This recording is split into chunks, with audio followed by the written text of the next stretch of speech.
प्रतियोगी विद्यार्थियों, एक बार फिर से आपका स्वागत है आपके अपने YouTube चैनल प्रारंभ क्लासेज में। कैसे हैं आप लोग? उम्मीद करता हूं कि तैयारी अच्छी चल रही होगी।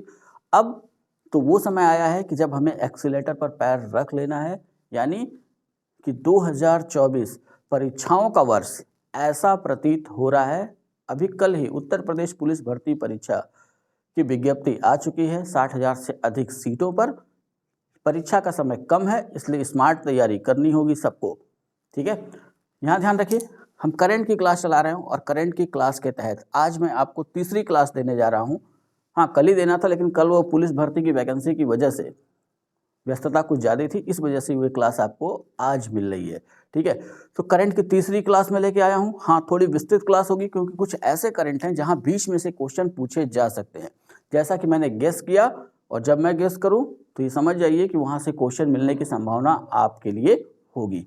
ठीक है, तो चलिए बाकी चर्चा एक वीडियो में आज रात में आपको बना के दूंगा, उत्तर प्रदेश पुलिस से संबंधित जो सुबह आपको मिलेगी उसमें देख लीजिएगा। और इस वीडियो को आगे बढ़ाते हैं और देखते हैं करंट के कुछ महत्वपूर्ण बिंदु जो सितंबर और अक्टूबर माह में चर्चा में रहे। उसमें जो सबसे पहला करंट आज हमारा है वो है इजराइल फिलिस्तीन विवाद। ठीक है, इजराइल फिलिस्तीन विवाद बहुत पुराना विवाद है। इस विषय पर अभी पूरी चर्चा यहाँ नहीं कर पाऊंगा। ठीक है, जो मेन चीज़ है उसको मैं बता देता हूँ। यहाँ हमास का नाम याद रखिएगा, ये वो संगठन है जो फिलिस्तीन के तहत या फिलिस्तीनियों का एक संगठन है।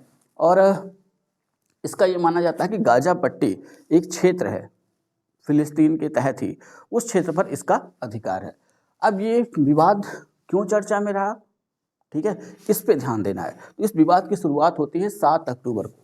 7 अक्टूबर 2023 को जो उग्रवादी संगठन जिसको हमने भी हमास बताया आपको, हमास ने इजराइल पर हमला कर दिया। ठीक है, इजराइल पर हमला कर दिया, अचानक से इजराइल पे हमला किया और गोलीबारी करने लगे। और इस हमले में 1400 से अधिक इजरायली नागरिक मारे गए। ठीक, तो ये ध्यान रखिएगा कि शुरुआत कब हुई, 7 अक्टूबर को। ठीक है, अब जब हमास ने ये हमला किया तो कोई भी हमला किया जाता तो एक कोड वर्ड दिया जाता। तो हमास ने इस हमले को एक नाम दिया ऑपरेशन अल अक्सा फ्लड। ठीक है, तो ये ध्यान में रखना है आपको कि हमास ने इजराइल पर हुए अपने हमले को क्या नाम दिया, तो ऑपरेशन अल अक्सा फ्लड।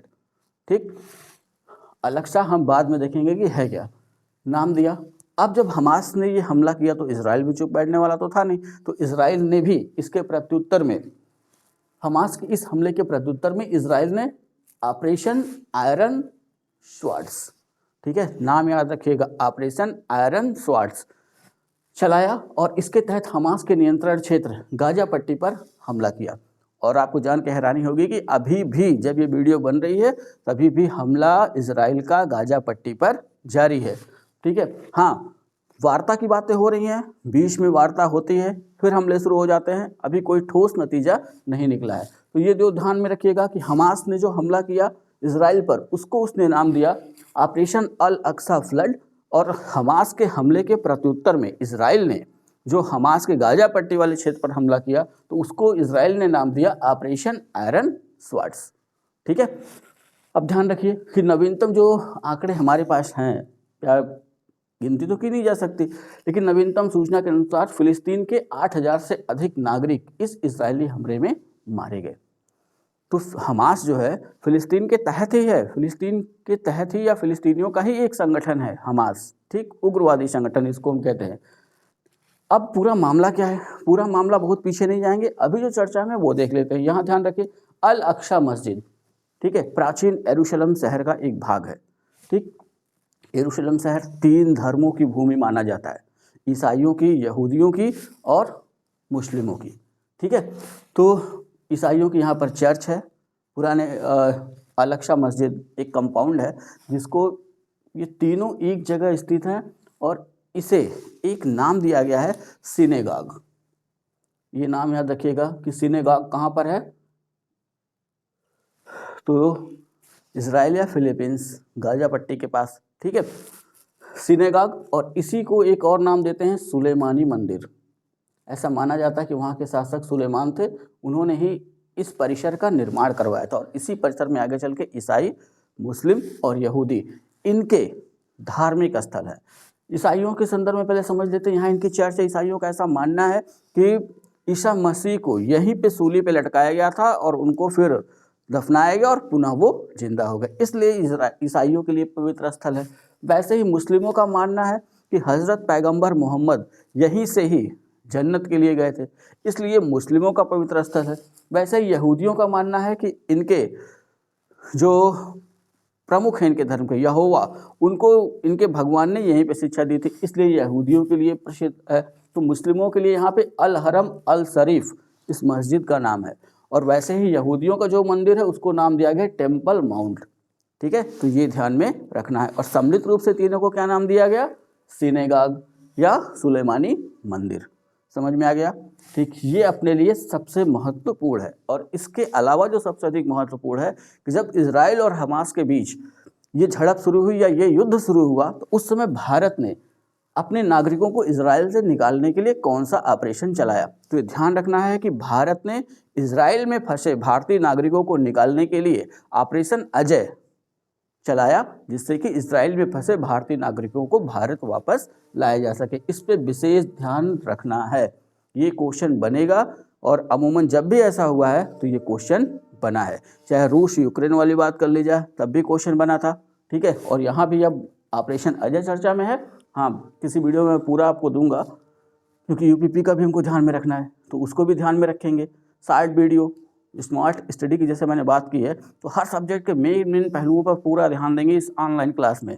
और जैसा कि आपको पता है हमारी ऑफलाइन क्लास भी अब शुरू ही हो गई है 1-1.5 महीने से, तो कल वो भी यूपीपी पे आधारित क्लास हो जाएगी।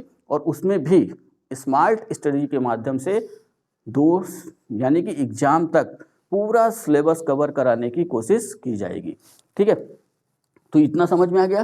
तो इजराइल फिलिस्तीन हमास विवाद में इतनी चीज़ें हमको ध्यान में रखनी है अभी, इससे ज़्यादा एग्जाम में पूछे जाने की संभावना कम बनती है। ठीक, अब जो दूसरा, इस पे विशेष ध्यान रखना है हमको। दूसरा जो करंट जो हमारे लिए महत्वपूर्ण है वो है महिला आरक्षण विधेयक 2023।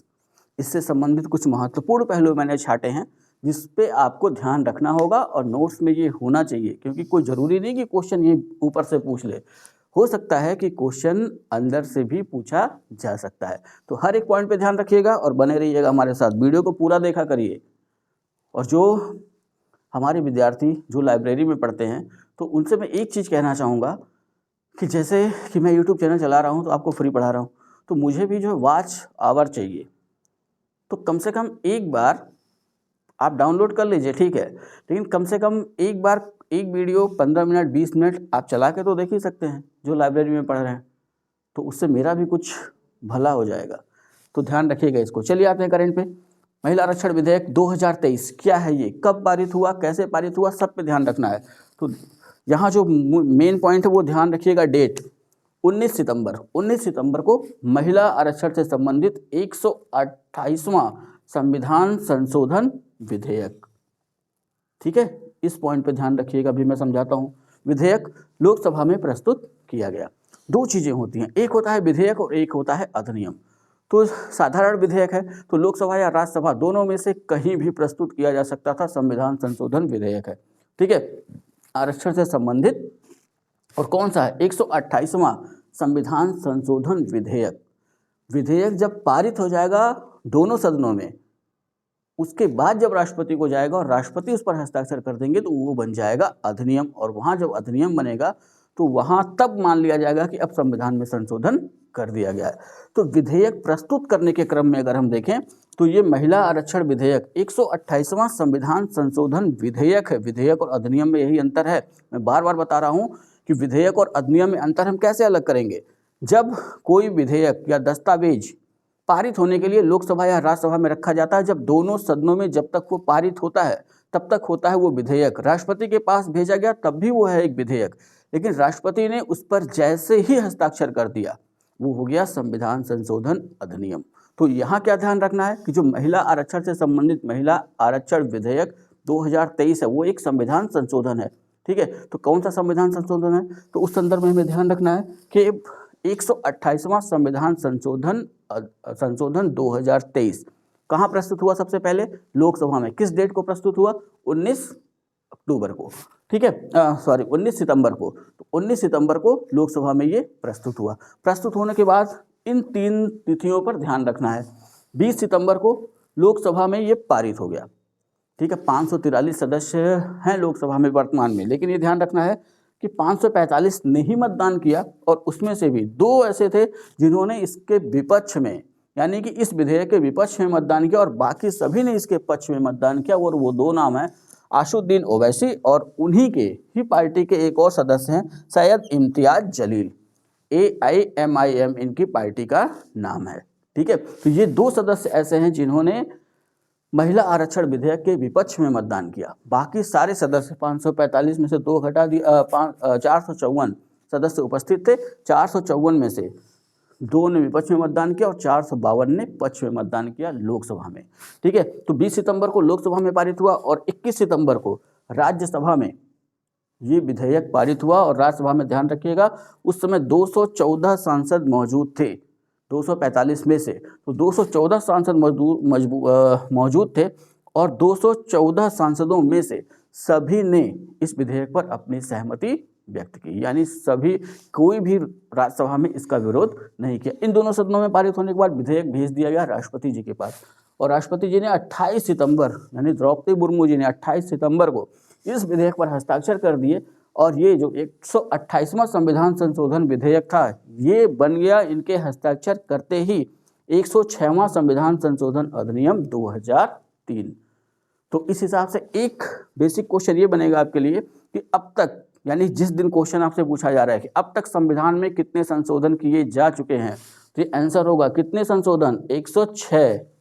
ठीक है, ये जो महिला आरक्षण वाला आप देख रहे हैं, मैंने क्या समझाया कि 128वां संविधान संशोधन विधेयक था। ठीक, लेकिन राष्ट्रपति के हस्ताक्षर होने के बाद ये कौन सा हुआ, 106वां संविधान संशोधन अधिनियम। यही विधेयक बदल गया अब अधिनियम में, यानी ये नियम बन गया।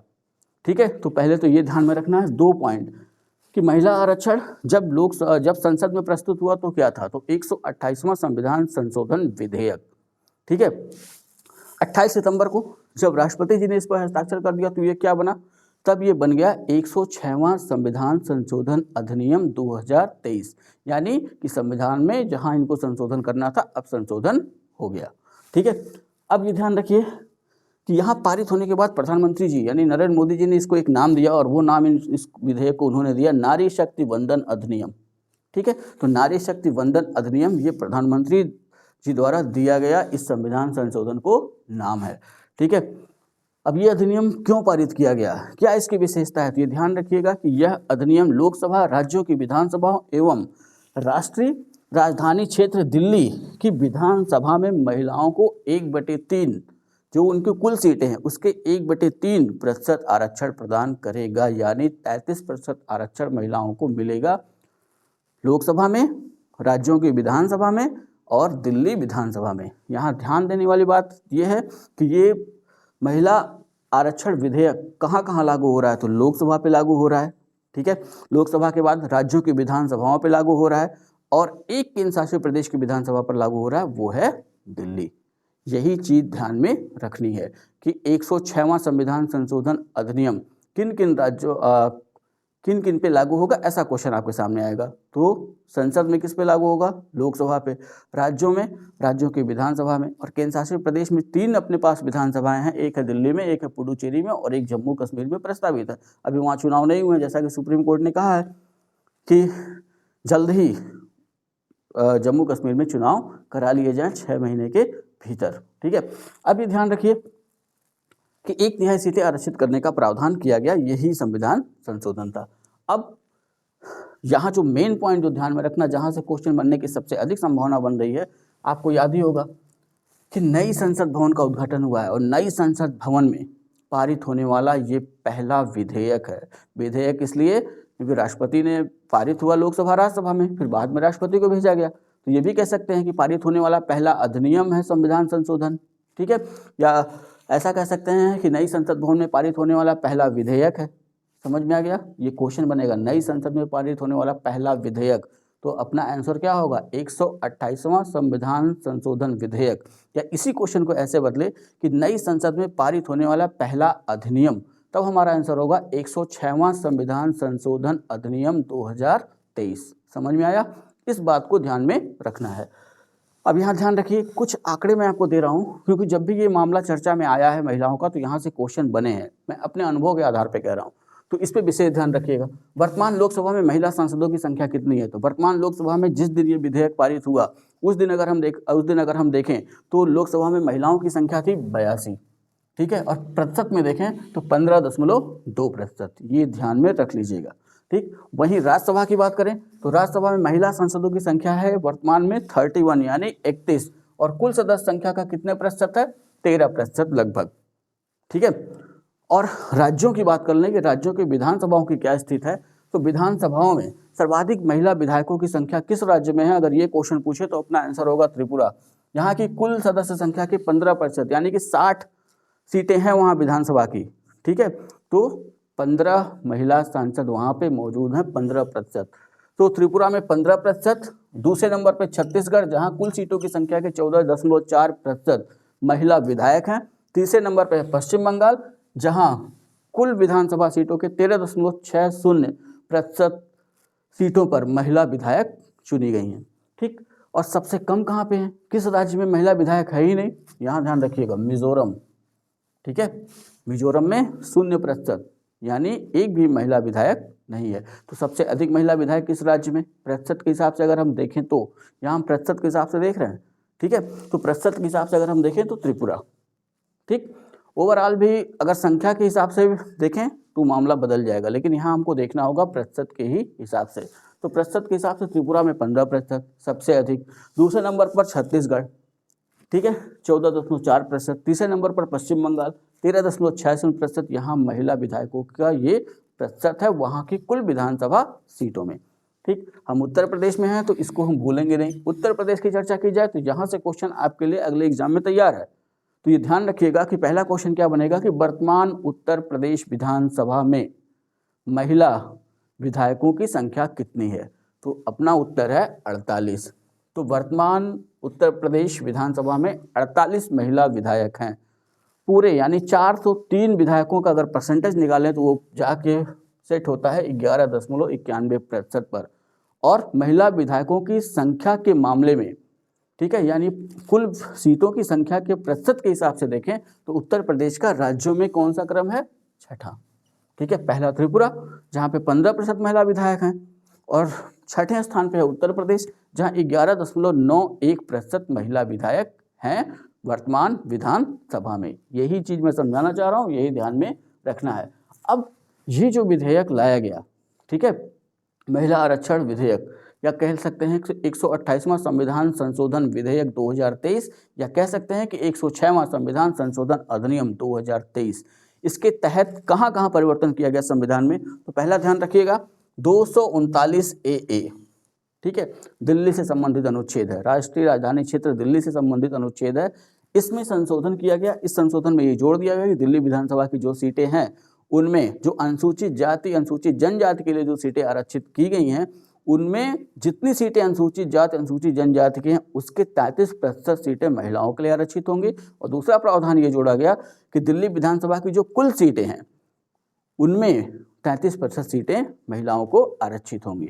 तो 239 ए में संशोधन किया गया अनुच्छेद, ठीक है। और यहाँ ध्यान रखिएगा अनुच्छेद 330 ए, 332 ए और 334 ए में उपखंड जोड़े गए, ठीक है, खंडों को अनुच्छेदों में जोड़ा गया, ठीक है। हाँ, थोड़ा सा ध्यान रखिएगा, लिखते समय थोड़ा सा सीक्वेंस सेट नहीं हो रहा, लेकिन मैं मौखिक बता रहा हूँ कि इसी संविधान संशोधन अधिनियम द्वारा अनुच्छेद 330 ए, 332 ए और 334 ए ये जो है किन किन अनुच्छेदों में जोड़ा गया? 330 में, 332 में, 334 में, ठीक है। 330 की बात करें तो 330 किसकी व्यवस्था करता है? तो 330 लोकसभा में अनुसूचित जाति अनुसूचित जनजाति की जो सीटें हैं उसमें 33% महिला आरक्षण, साथ ही साथ लोकसभा की जितनी भी सीटें हैं, कुल सीटें जो 543 हैं उसके 33% या 33% महिला को आरक्षण देने की बात कही गई है इस अनुच्छेद में। वहीं अगले अनुच्छेद की बात करें 332 ए, तो 332 में ध्यान रखिए कि प्रत्येक राज्य की विधानसभाओं में जो अनुसूचित जाति और अनुसूचित जनजाति की सीटें हैं उसमें 33% आरक्षण होगा महिलाओं को, साथ ही साथ जो सीटें आरक्षित नहीं है यानी जो सामान्य सीटें हैं उसमें भी 33% महिलाओं को आरक्षण दिया जाएगा। तो ये कंफ्यूज मत होइएगा कि महिलाओं को डबल आरक्षण दिया जा रहा है। अनुसूचित जाति की सीटें निकाल ली जाएंगी, जो बचेंगी उसमें 33, ठीक है। तो कुल मिलाकर के 33% आरक्षण की ये सीमा उनको पार करनी है। 334A यहाँ पे महिला जो ये विधेयक लागू हो रहा है इससे संबंधित बातों को बता दिया गया है कि विधेयक लागू कैसे होगा या इससे संबंधित नियम क्या क्या होंगे। समझ में आ गया? तो इस अनुच्छेद को ध्यान में रखिएगा। ये पूछ सकता है कि किसमें संशोधन किया गया, तो संशोधन किया गया 239A में। जब मैं संविधान पे आऊँगा संविधान की क्लास में तो फिर इसकी चर्चा करेंगे वहाँ अनुच्छेद को तहत, ठीक है। और अनुच्छेद 330 में एक खंड जोड़ा गया 330A, 332 में एक खंड जोड़ा गया 332A और 334 में एक खंड जोड़ा गया 334A। किस संविधान संशोधन द्वारा? तो संविधान संशोधन अधिनियम पूछे तो 106, विधेयक पूछे तो 128, ठीक है। वर्ष वही रहेगा 2023, ठीक। जो सबसे मेन चीज़ है यहाँ 2 पॉइंट पे ध्यान रखिए। हाँ, ये ध्यान रखिएगा जो करंट की वीडियो है ना सबके लिए महत्वपूर्ण है। अगर आपको आगे पीसीएस देना है, आरओ देना है, यूपीपी देना है, यूपीएसआई देना है, सब में काम आएगा समान रूप से। यहाँ ध्यान रखिए महिला आरक्षण ये जो दिया जा रहा है कितने वर्ष के लिए दिया जाएगा। यहाँ क्लियर है कि ये आरक्षण 15 वर्ष के लिए प्रारंभ में दिया जा रहा है। यानी कि महिलाओं को लोकसभा, राज्यों की विधानसभा और दिल्ली विधानसभा में जो आरक्षण प्रदान किया जा रहा है वो कितने वर्ष के लिए? 15 वर्ष की अवधि के लिए, ठीक है। अब यहाँ ध्यान रखिए कि ये कब से लागू होगा। अधिनियम तो बन गया, नियम बन गया, लेकिन लागू कब से किया जाएगा? तो यहाँ एक व्यवस्था ध्यान में रखिएगा कि ये 106वां संविधान संशोधन अधिनियम कब लागू किया जाएगा? जब परिसीमन हो जाएगा अगला। तो अगला परिसीमन कब होगा? यानी 2023। तो डेट याद रखिए, 28 सितंबर को अधिनियम बना, तो 28 सितंबर 2023 के बाद जो भी जनगणना होगी, जब उसके अंतिम आंकड़े आ जाएंगे और उन अंतिम आंकड़ों के आधार पर जो अगला परिसीमन कराया जाएगा और उस परिसीमन के बाद ही ये विधेयक या ये अधिनियम लागू होगा। अधिनियम पारित हो चुका है लेकिन लागू होने के लिए अभी करना होगा हमें इंतजार। यानी कि अभी वर्तमान जो लोकसभा का चुनाव होने वाला है मार्च अप्रैल में, उसमें 33% आरक्षण महिलाओं को नहीं मिलने वाला है, ये कन्फर्म होना चाहिए। कब मिलेगा? जब अगली जनगणना होगी। वैसे तो 22 में हो जानी चाहिए थी, 21 में, लेकिन अभी तक वो जनगणना हुई नहीं है। अब देखते हैं कब होती है। जब ये जनगणना हो जाएगी उसके आंकड़े आ जाएंगे, उन आंकड़ों के आधार पर जब परिसीमन होगा। परिसीमन क्या होता है?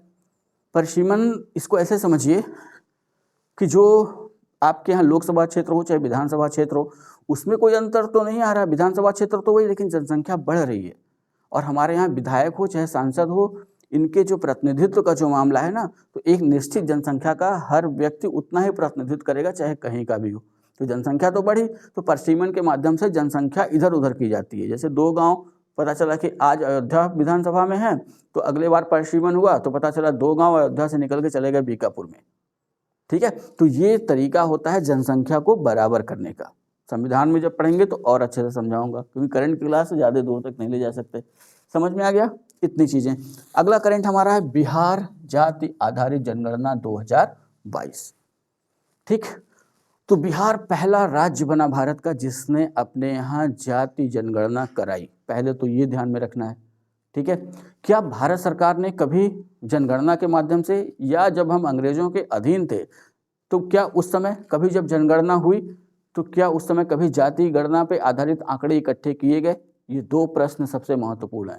बिहार पहला राज्य जिसने अपने यहाँ जातिगत जनगणना कराई 1931 के बाद, ठीक है। 1931 के पहले थोड़े मोड़े सर्वेक्षण अंग्रेजों ने कराए थे, लेकिन विस्तृत और व्यापक बिहार।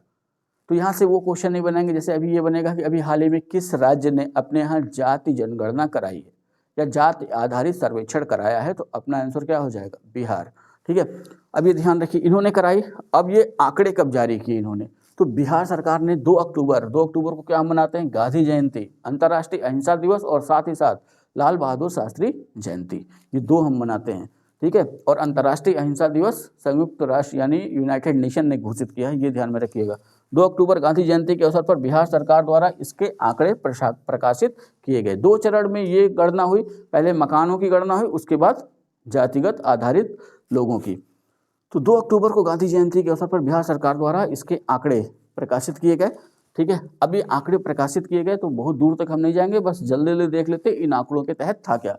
तो प्रकाशित आंकड़ों के अनुसार बिहार की जनसंख्या लगभग 13 करोड़, ठीक है, 13 करोड़ से अधिक ही इनके हिसाब से। और इन 13 करोड़ से अधिक जनसंख्या में हिंदुओं की संख्या देखें तो 82%, तो 82% हिंदू, ठीक है, 17.70% मुस्लिम, सब लगभग में है, ये ध्यान रखिएगा, 17.70% मुस्लिम और 0.3% अन्य धर्म से जुड़े हुए लोग बिहार में मौजूद हैं।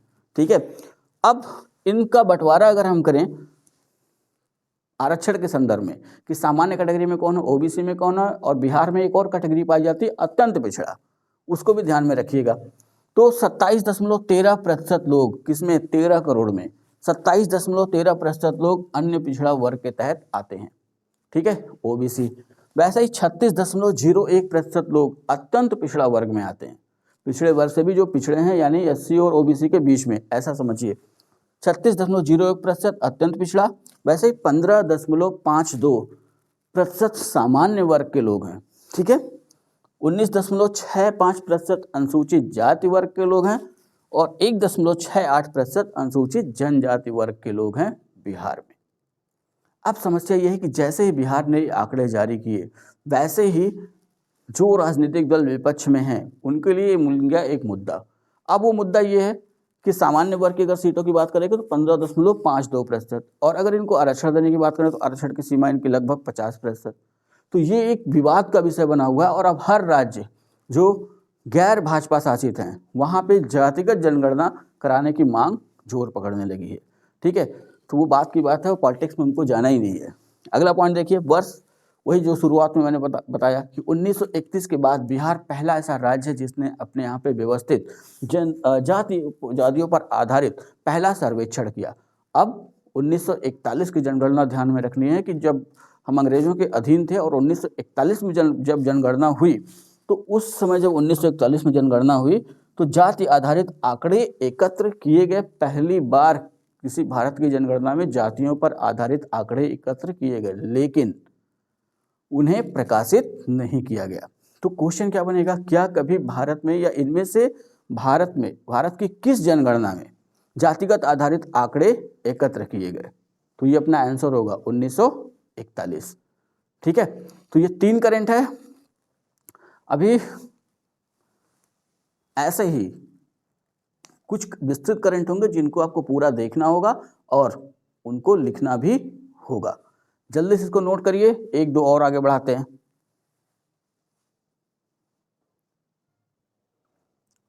हाँ तो विद्यार्थियों, अगले करंट पे आते हैं और अगला करंट ये भी बहुत महत्वपूर्ण है, वो है भारत के 2 नए विश्व धरोहर स्थल।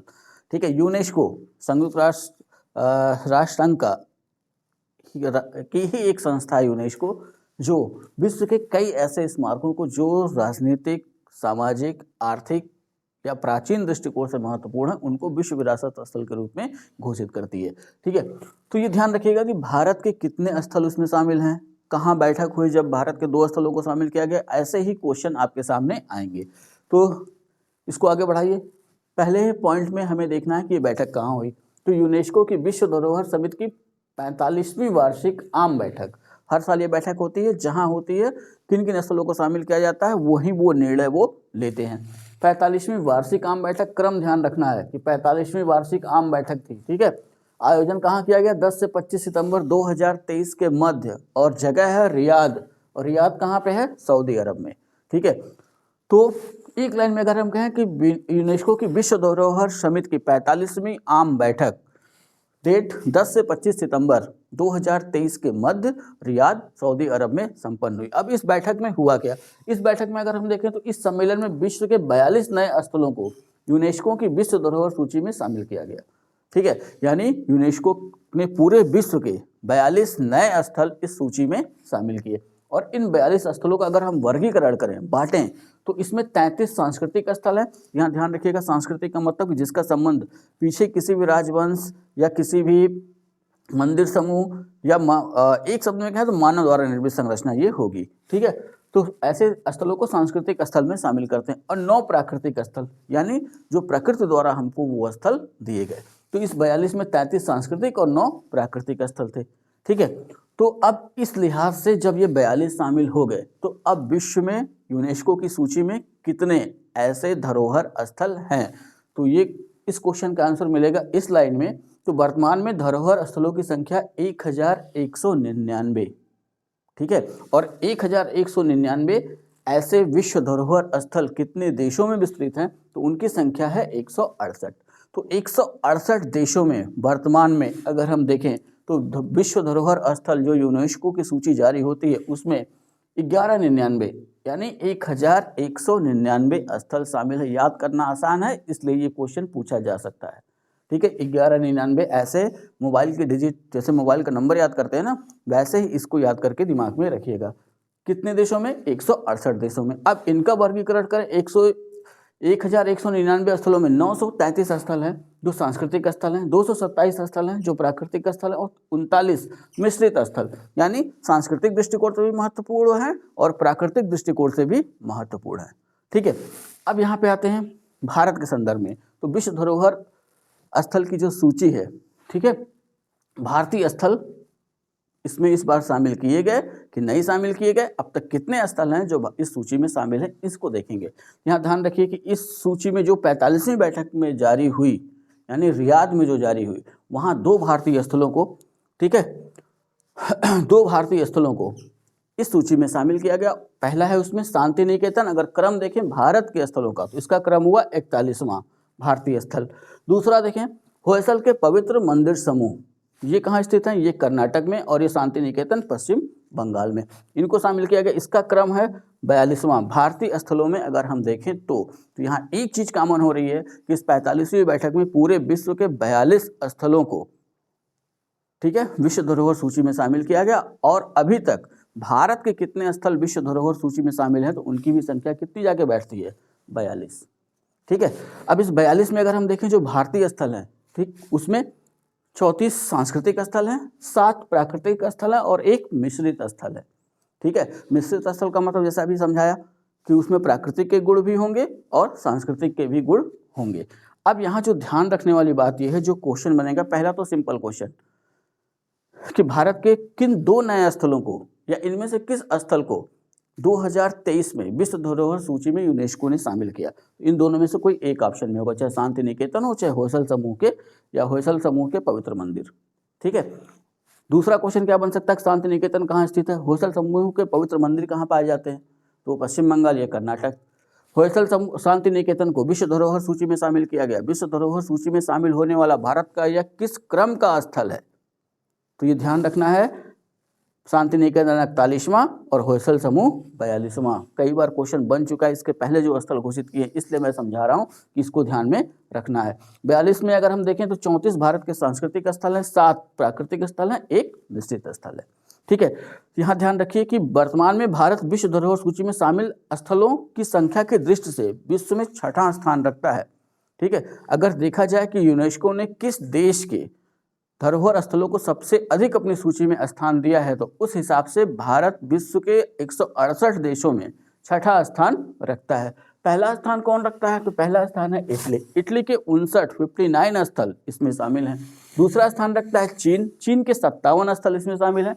तीसरा स्थान रखता है जर्मनी। जर्मनी के 52 स्थल इसमें शामिल हैं। और भारत के कितने? 42, ठीक है। अब 2 कॉन्फ़िगरेशन शांति निकेतन होयसल समूह है, बहुत शार्ट में देख लेते हैं। शांति निकेतन की बात करें तो इसकी स्थापना एक आश्रम के रूप में हुई थी, ठीक है। कहाँ स्थित है ये? बीरभूम जिला, पश्चिम बंगाल, ये ध्यान में रखना है। नामकरण इसका किसने किया? तो 1863 ईस्वी में देवेंद्र नाथ टैगोर द्वारा। और देवेंद्र नाथ टैगोर कौन है? रविन्द्रनाथ टैगोर के पिताजी, ये ध्यान में रखिएगा। देवेंद्र नाथ टैगोर द्वारा किया गया। 1921 में विश्व भारती विश्वविद्यालय के रूप में इसे परिवर्तित कर दिया गया। 2010 में यूनेस्को की अस्थायी सूची में इसे शामिल किया गया। रविन्द्रनाथ टैगोर के कार्यों एवं दर्शन से जुड़ा स्थल है, यानी कि रविन्द्रनाथ टैगोर ने यहाँ अपना अधिकतर जीवन बिताया। रविन्द्रनाथ टैगोर के संदर्भ में 2 चीज़ें ध्यान में रखिएगा कि भारत के पहले व्यक्ति हैं जिन्हें नोबेल पुरस्कार से सम्मानित किया गया, और वो वर्ष था 1913, और पुरस्कार था साहित्य का नोबेल, और किस रचना के लिए? गीतांजलि, ठीक है। तो रविन्द्रनाथ टैगोर पहले व्यक्ति हैं भारत के जिनको नोबेल पुरस्कार से सम्मानित किया गया। साहित्य का नोबेल इनको मिला था 1913 में, और किस रचना के लिए इनको दिया गया? तो उनकी रचना थी गीतांजलि। ये ध्यान में सेट रखिएगा क्योंकि चर्चा में है, तो इसलिए पूछेगा। अब रविन्द्रनाथ टैगोर ने इसके लिए क्या किया, पहले एक चीज़ और देख लीजिए। 1901 में इन्होंने यानी रविन्द्रनाथ टैगोर ने गुरुकुल की परंपरा के अनुसार एक आवासीय विद्यालय एवं कला केंद्र के रूप में परिवर्तित किया। किसको? शांति निकेतन को। ठीक है, 1901 में गुरुकुल की परंपरा के अनुसार एक आवासीय विद्यालय एवं कला केंद्र के रूप में इन्होंने इसे परिवर्तित किया। 1951 में इसे केंद्रीय विश्वविद्यालय एवं राष्ट्रीय महत्व के संस्थान के रूप में घोषित किया गया। ये भी ध्यान में रखना है कि ये केंद्रीय विश्वविद्यालय का दर्जा प्राप्त है किसको? शांति निकेतन को। और यहाँ पे एक चीज़ मैं बता दूं कि ये जो विश्व धरोहर स्थल है ना, 100 साल से पुराने स्थल होंगे तभी उस पर विचार किया जाएगा। ये पहली योग्यता है किसी भी स्थल के बारे में। व्यापक सामाजिक परिप्रेक्ष्य होना चाहिए। ठीक है, कई योग्यताएं हैं, कभी हम पढ़ेंगे तो फिर देखेंगे। दूसरा जो इसमें शामिल हुआ, होयसल समूह के पवित्र मंदिर। तो होयसल समूह के पवित्र मंदिरों की बात करें तो 3 मंदिरों का एक समूह है। पहला है चन्ना केशव मंदिर। कहाँ स्थित है? वेलूर हासन। सब कर्नाटक में ही है, लेकिन जगह देख लीजिए। चन्ना केशव मंदिर वेलूर हासन। होयसलेश्वर मंदिर होलेबिदु जगह का नाम है हासन में। केशव मंदिर सोमनाथपुर मैसूर। तीनों को तीनों कर्नाटक में। तो ये जो मंदिर समूह है, इस मंदिर समूह को सम्मिलित रूप से हम होयसल समूह के पवित्र मंदिर नाम देते हैं। तो पूरे मंदिर समूह को यूनेस्को ने विश्व धरोहर स्थल में शामिल किया है। दूसरे ध्यान रखिए कि इसका निर्माण होयसल वंशी शासकों द्वारा कराया गया 12वीं से 13वीं शताब्दी के बीच। यूट्यूब की क्लास है, अभी ज़्यादा लंबी नहीं ले जा सकते। अगर इससे ज़्यादा पढ़ना है तो ऑफलाइन क्लास में आना होगा। हाँ, वहाँ मैं पढ़ाऊँगा इसके बारे में, और भी चीज़ें बतानी होंगी क्योंकि ये जुड़ेगा इतिहास के साथ। अभी अपने पास डिजिटल बोर्ड नहीं है, इसलिए इसको शार्ट करना पड़ा। अब ये ध्यान रखिए कि अगर कभी पूछ ले भारत के कौन सा पहला स्थल यूनेस्को की विश्व विरासत सूची में शामिल हुआ, तो यहाँ ध्यान रखना है कि उस साल 4 स्थल शामिल हुए थे। और पहली बार आगरा का किला, अजंता की गुफाएं, एलोरा की गुफाएं और ताजमहल। ठीक है, ये 4 ऐसे स्थल थे जो यूनेस्को की विश्व विरासत सूची में शामिल हुए और सन था 1983।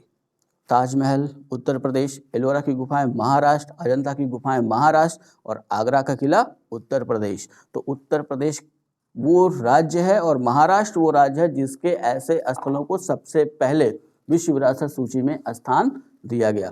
तो सबसे पहले 4 स्थल शामिल हुए, वो ध्यान रखना है। और दूसरा ध्यान रखना है कि जो मिश्रित स्थल की बात हो रही है, 7 तो प्राकृतिक स्थल है, जो मिश्रित स्थल है वो कंचनजंगा राष्ट्रीय उद्यान।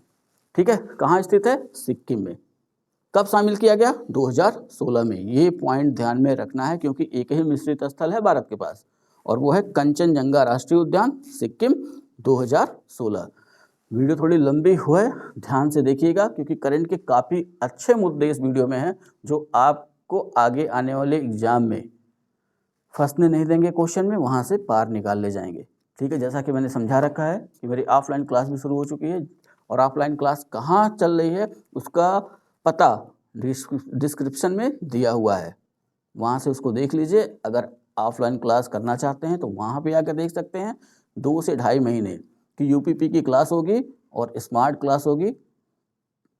2.5 महीने में सारे सब्जेक्ट के सारे टॉपिक्स कवर करने की पूरी कोशिश होगी जितना यूपीपी में आएगा।